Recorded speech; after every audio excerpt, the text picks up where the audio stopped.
महेंद्र भैया जल रहे हैं चाहे इलाहाबाद रहे। हाय दोस्तों, नमस्ते। आप सभी का स्वागत है। जितने लोग इस वीडियो को देख रहे हैं, आप देखिए एक से बढ़ के एक कलाकार, वायरल कलाकार आप सभी के बीच में अजीत लाल निरहू, और देखिए इधर ब्यूटी भाभी जी, और आप लोग देख रहे हैं कि अम्बेडकर नगर से प्रांजल पांडे जी, वायरल कलाकार को आप लोग देख रहे हैं। आइए हम सबसे पहले ले चलते हैं आप सभी को, आप लोग को ऐसे बने रहे इस चैनल में, और हम ब्यूटी भाभी की तरफ ले चलते हैं। क्या कहना है आपका चैनल पर? सबसे पहले जितना श्रोता जन लोग देखा था ओकरा के हम तहे दिल से हार्दिक बंदन अभिनंदन हम स्वागत करतनी। हम गायिका ब्यूटी भारती देवरिया व गोरखपुर की धरती से आज बताते हुए बहुत खुशी होता है कि हमारे बीच में बहुत सारे कलाकार हैं जो बहुत दूर दूर क्षेत्र से आए हुए हैं, और अजीत लाल निरहू जी हैं जो जौनपुर की धरती से हैं, और हमारे बीच में ये प्रांजल पांडे जी हैं जो लोकगीत की बहुत ही अच्छी गायिका हैं, बहुत बढ़िया, और बहुत अच्छा गाती भी हैं, इनकी आवाज भी बहुत अच्छी है। और ये लोग गायक महेंद्र कुमार अम्बेडकर नगर से, ये महेंद्र कुमार अम्बेडकर नगर से हैं, आजमगढ़ की धरती से।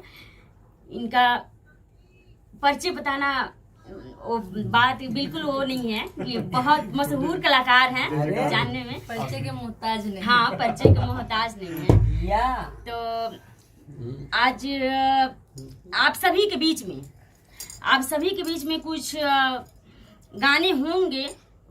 इस समय तो कजरी का मौसम चल रहा है, सावनी गीत चल रहा है, भोले बाबा का पूजा पाठ भी हो रहा है, और हम लोग को इन लोगों से मिल करके बहुत खुशी हुआ। लेकिन एक बात कही ब्यूटी जी, हाँ बोला, कि आज ये तहे दिल से भैया लोग से नमन करते हुए आज निरहुआ पलटूपुर वाला हाँ यही कहत बा कि सावन के पावन के धरती पर सब पब्लिक होत बा, ठीक, लेकिन कि भक्त यही समत कांवर ले करके चलत हुए बाबू, और भोलेनाथ से यही आराधना लगा करके माथा टेक करके जात हन।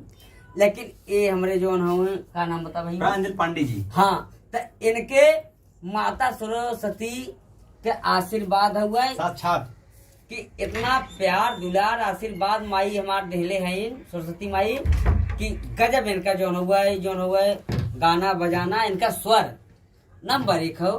कि भैया इनके चैनल पे सब जने जा करके देखा जा, प्यार दुलार आशीर्वाद जैसे बनाया हुआ उसे बना के इनके आगे बढ़ावा जाए, निरहुआ कहना बा। लेकिन बतावल गईल बा ये बाबूजी, अरे कहा की लाटा की जा,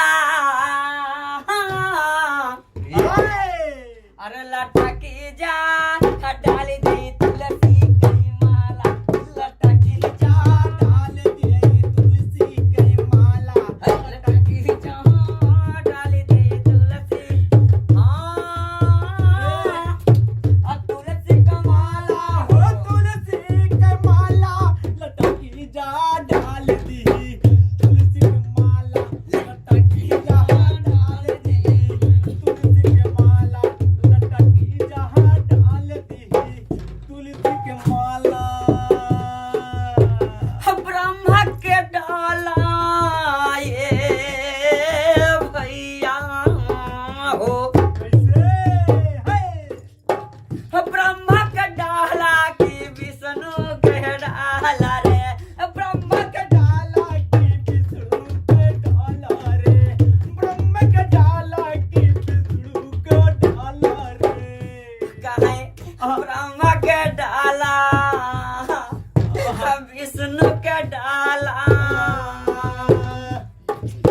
शंकर के डाला, हाय हाय बारे महेंद्र भैया, कहे शंकर के डाला यही मृग वाला छोला, लटकी जा डाली दे तुलसी की माला, लटकी जा डाल दी तुलसी की माला, लटकी जा डाल दी तुलसी की माला, तुलसी के माला हो, तुलसी के माला, लटकी जा डाल दी तुलसी की माला, लटकी जा डाली दे तुलसी के माला। कहते कबीर सुना भाई साधव, कहते कबीर सुना भैया साधव, कहते कबीर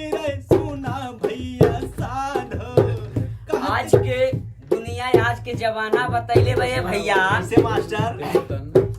राम के डाला लखन के डाला राम के डाला लखन के डाला, राम के डाला लखन के डाला।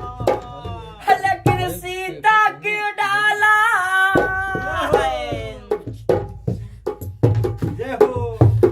ऐसा सीता मतलब भौजाई एगो महतारी के समान होलिन। हाँ भैया। लेकिन सीता के डाला यही मोतिया ने कहे मोड़ा चकी जा डाली दे तुलसी कही लचकी जा डाल दे